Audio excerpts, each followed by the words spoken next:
امتی جو کرے فریاد حال زار میں، امتی جو کرے فریاد حال زار میں، کیسے ممکن ہے خیر البشر کو خبر نہ ہو؟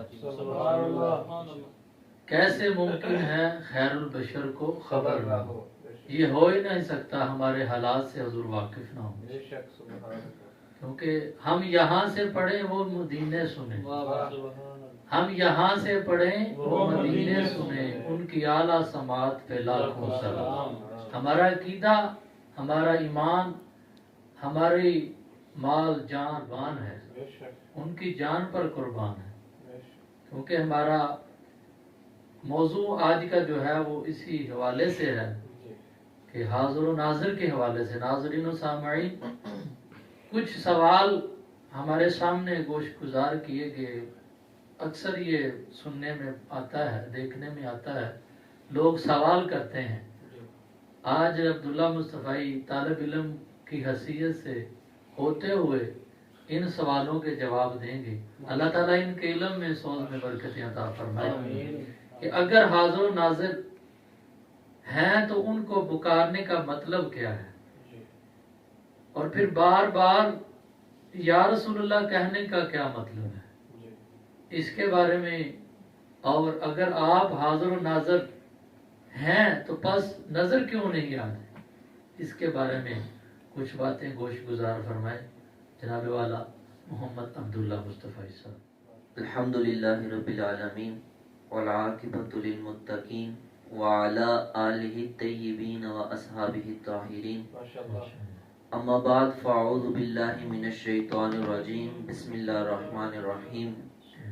اللہم نور قلوبنا بالقرآن وزین اخلاقنا بالقرآن ونجنا من النار بالقرآن وادخلنا الجنة فی القرآن۔ ان اللہ وملائکتہ یصلون علی النبی یا ایہا الذین آمنوا صلوا علیہ وسلموا تسلیما۔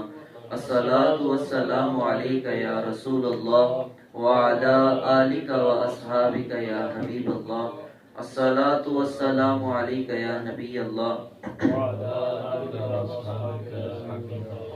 تمام تعریف و توصیف اللہ تعالیٰ جل مجدہ الکریم کی ذات بابرکات کے لیے، جو مالک کل بھی ہے اور مالک ششہجات بھی۔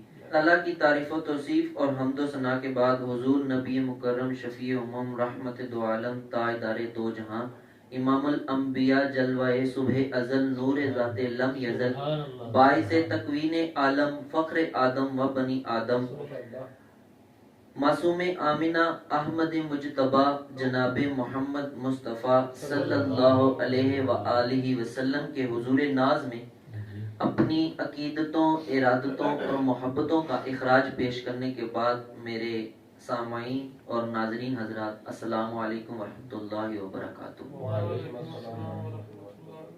آج کا جو آپ نے موضوع دیا حاضر و ناظر کے حوالے سے، تو یہ بہت ہی اہم سوال ہیں جو اکثر لوگوں کو نہیں پتہ ہوتے۔ تو ہمارا ایمان ہے اور ہمارا یہ عقیدہ ہے الحمدللہ کہ حضور پھر حضور ہیں۔ آپ نے اشعار پڑھے ہیں تو ان سے ہی ایک اشعار ذہن میں آیا کہ کیسے کہہ دوں وہ حاضر نہیں، کیسے کہہ دوں وہ حاضر نہیں، کیسے مانوں وہ ناظر نہیں۔ اس سے بڑھ کر ثبوت اور کیا ہے، اس سے بڑھ کر ثبوت اور کیا ہے، وہ تصور میں آئے ہوئے ہیں۔ اس سے بڑھ کر ثبوت اور کیا ہے، وہ تصور میں آئے ہوئے ہیں۔ تو آپ نے جو سوال کیا ہے کہ اگر حضور حاضر و ناظر ہیں تو ان کو پکارنے کا کیا مطلب ہے، پہلے اس کا جواب آپ کو بتاتا چلوں۔ سوال کو دیکھتے ہوئے پھر یہ بھی دیکھنا پڑے گا کہ اللہ کو بھی پکارنے پر فتویٰ ہونا چاہیے، کیونکہ سوال ہے کہ اگر حضور حاضر و ناظر ہیں تو پکارنے کا کیا مطلب ہے، تو پھر اللہ تو ہر جگہ موجود ہے، اسے کیوں پکارا جاتا ہے؟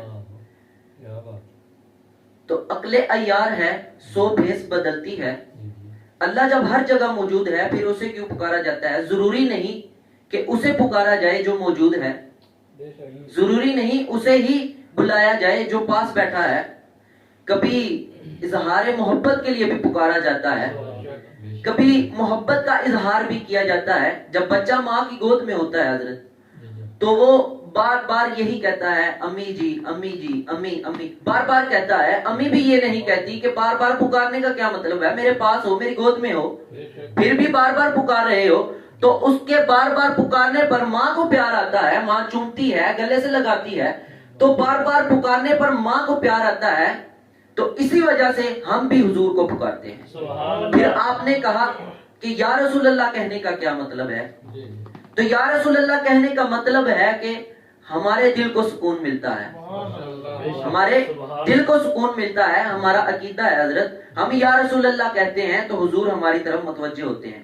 اب آپ بیٹھے ہیں، آپ سے میں حافظ مظہر صاحب کا نام لوں گا تو آپ کی توجہ میری طرف ہوگی، یار مجھے بلایا ہے. باقی بھی بیٹھے ہیں، انہیں کیوں نہیں بلایا؟ مجھے ہی بلایا گیا ہے تو آپ کی توجہ میری طرف ہوگی. تو گویا جب کسی کا نام لے کر پکارا جائے اس کی ساری توجہ جو نام لیتا ہے اس کے اوپر آ جاتی ہے. تو ہم حضور کا نام لیتے ہیں، یا رسول اللہ کہتے ہیں تو ہمارا عقیدہ ہے، ہمارا ایمان ہے کہ حضور کی توجہ ہماری طرف ہوتی ہے. تو حضور علیہ الصلوۃ والسلام اصل کائنات میں جو حضور علیہ الصلوۃ والسلام کا، میں تو یہ کہنا چاہوں گا ساری بہاریں آپ سے ہیں. حضور میری تو ساری بہار آپ سے ہے. ساری کائنات کی رونقیں جب بنا ہی سب کچھ حضور کے لیے، تو اصل جو تعلق ہے، جو تعلق پتوں کا، شاخوں کا، پھلوں کا درخت کے ساتھ ہوتا ہے، جب تک اس کا تعلق اس کی جڑ کے ساتھ ہے تو وہ ہری بھری ہے.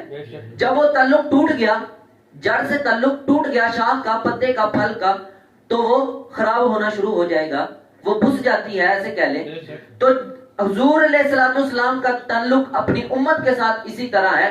اگر حضور علیہ الصلوۃ والسلام کے نور کا تعلق منقطع ہو جائے نا تو یہ کائنات درم برم ہو جائے.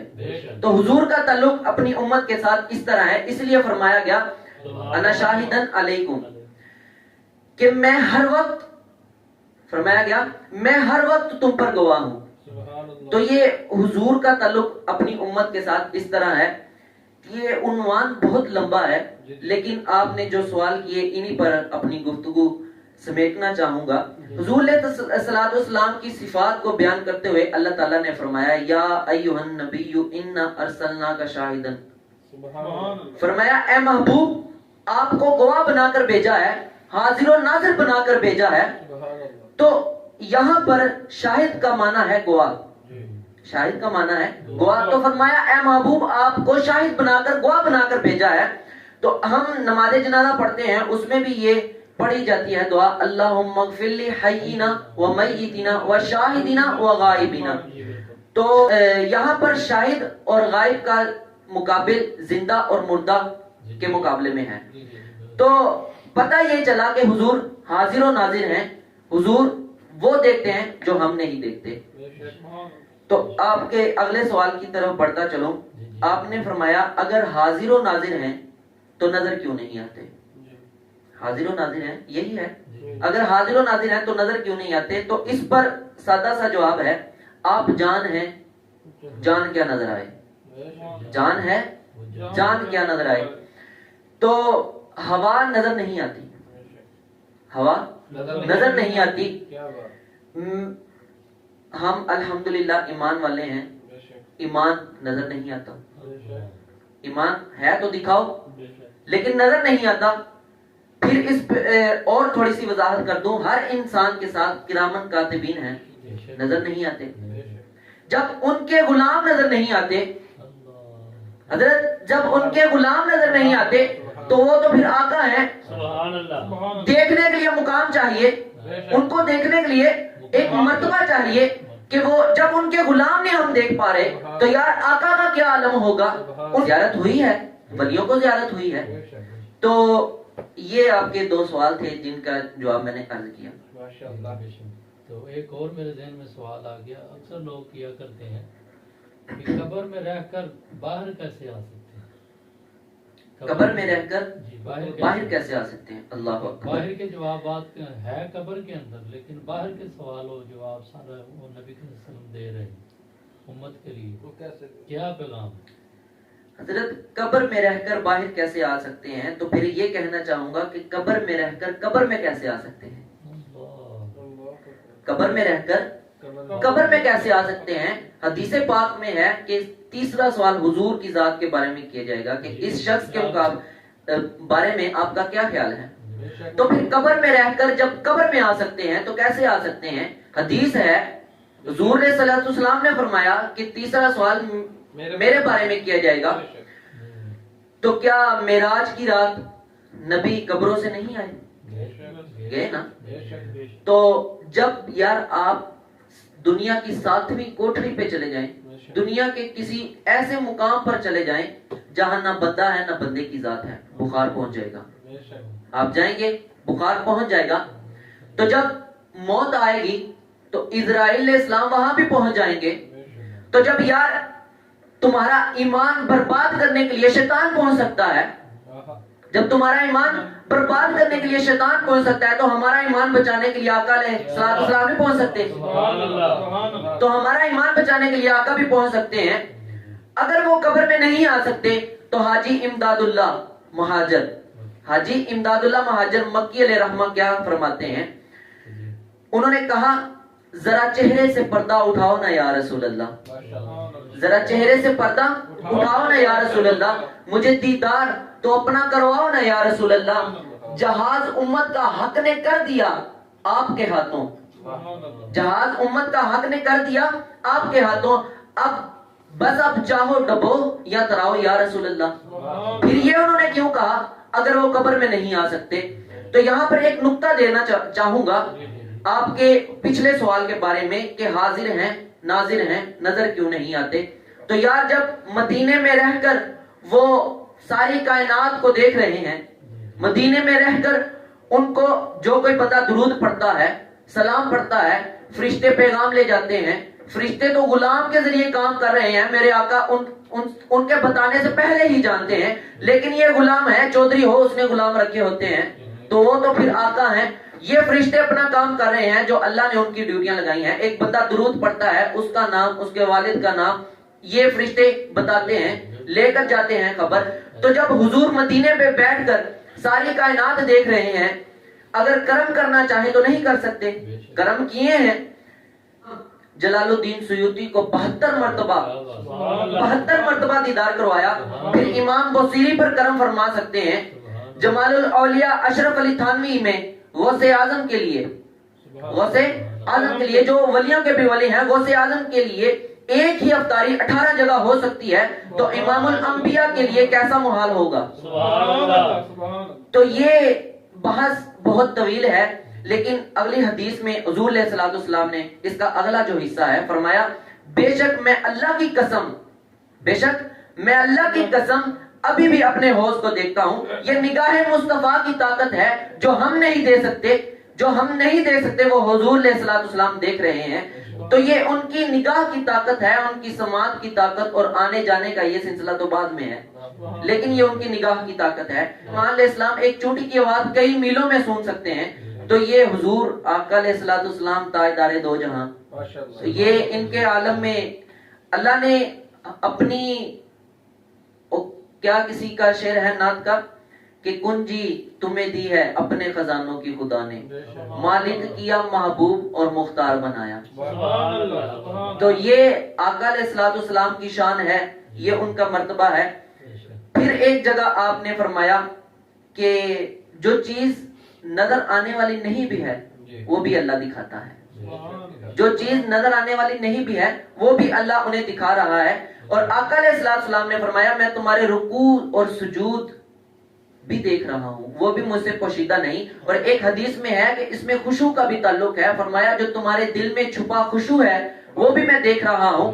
الغرض اور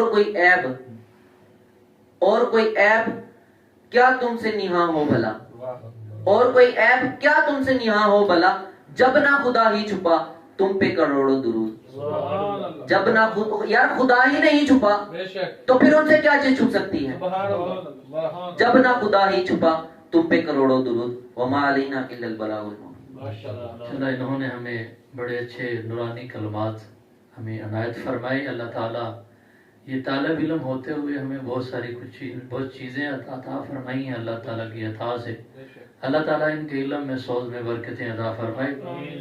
ناظرین و سامعین، میرا بھی ذوق بن رہا تھا، اندر ہی اندر کیفیت میں ظاہر کرنا چاہتا ہوں کہ جان ہے وہ جہان کی، جان ہے وہ جہان کی، جان ہے تو جہان ہے۔ حضور جب معراج شریف پر تشریف فرما ہوئے، معراج کے لیے اللہ کے پاس گئے تو پیچھے دیکھنے کے لیے تو یہی سما تھا کہ وہ سو رہے ہیں، لیکن علماء کرام کی یہ بات ذہن نشین فرما لے، محدثین کرام، ہمارے دوسرے بھائی بھی اس چیز کو کہتے ہیں کہ حضور علیہ السلام کو معراج ہوئی تو کتنے سو سال ہزار سال کی ایک رات تھی، 1 2 گھنٹے 4 گھنٹے کی وہ رات تھی جس وقت وہ سدرۃ المنتہا پر گئے۔ یہ ہمارا انکار بننا اللہ کے کلام کو انکار کرنے کے برابر۔ تو کل کا جو ہمارا موضوع ہے، ناظرین و سامعین، میں بتاتا چلا جاؤں کہ حضور علیہ السلام کے پیارے نواسے حضرت حسن رضی اللہ تعالی عنہ، ان کی ولادت کا دن آج تھا 15 رمضان المبارک، لیکن اہم جو کل کا جو موضوع ہے وہ آج سے ہی سٹارٹ کر رہے ہیں۔ وہ کیسے کہ منقبت اہل بیت کی شان، یعنی اہل بیت کی شان میں کچھ باتیں، کچھ کلمات و اشعار حافظ توصیف صاحب سے میں گزارش کروں گا کہ وہ سنائے اہل بیت کی شان۔ کتنا سخی ہے در میرے مولا حسین کا، کتنا سخی ہے در میرے مولا حسین کا، کتنا سخی ہے در میرے مولا حسین کا، کھاتی ہے دنیا آج بھی صدقہ حسین کا، کھاتی ہے دنیا آج بھی صدقہ حسین کا، اور دیکھے گا کس طرح کوئی میری نگاہ سے، دیکھے گا کس طرح کوئی میری نگاہ سے، دین محمدی پہ ہے پہرا حسین کا، دین محمدی پہ ہے پہرا حسین کا، دنیا میں اس لیے ابھی قائم نماز ہے، دنیا میں اس لیے ابھی قائم نماز ہے، بھولا نہیں جہان کو سجدہ حسین کا، بھولا نہیں جہان کو سجدہ حسین کا۔ ہوا تو کل انشاءاللہ پھر نئے موضوع کے ساتھ، نئے مہمان کے ساتھ انشاءاللہ ہم پھر حاضر ہوں گے۔ اب ہمیں حافظ مظہر، ہم ساری ٹیم کو اجازت دیجیے۔ اللہ نگہبان۔